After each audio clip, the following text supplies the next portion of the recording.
Usa sa mga trabahong grabe nga apektado ninyo na sinating kainit sa panahon ang masakop sa kabumbiruhan. Gawa sa kainit sa pagpakigumbati sa kayo. Init pa ang panahon ug alimuot pa ang ilahang bunker coats. Si Luan Merondina sa report.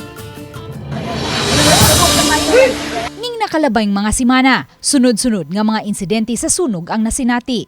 Kay taas ang temperatura, paspas usab kaayong musilaob ang unsamang sunog. Sa nitabong sunog sa Sitio Kalubihan, Barangay Pahak, Lapu-Lapu City niadtong Miyerkules sa hapon, usa ka fire volunteer ang diriyot na wad-an sa iyang panimuot.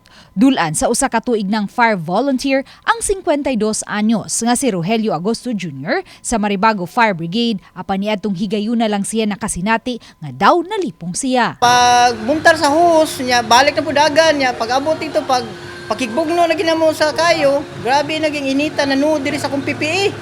Nya mo to nga pag human sa para out na, medyo mirelax ko gamay, akong ginalipong naman ko. Matud ni SFO1 Walter Telio, Chief Investigator sa Lapu-Lapu City Fire District, nga dili lang ang kainit sa kayo ang ilang gisagubang, kundi lakip na ang taas nga temperatura karon sa panahon, punan pa sa kaalimuot sa ilang mga bunker coat. Mas ni grabe ang challenges nga pag-abot sa fire scene, kapuyon gyud ka.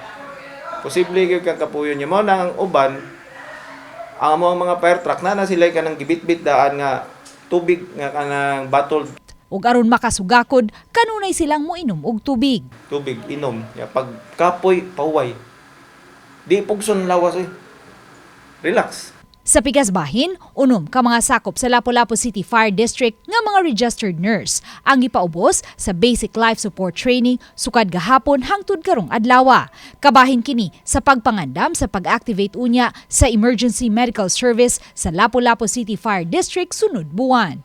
Uban ni Marlon Melgazo, Luan Merondina, Balitang Bisdak.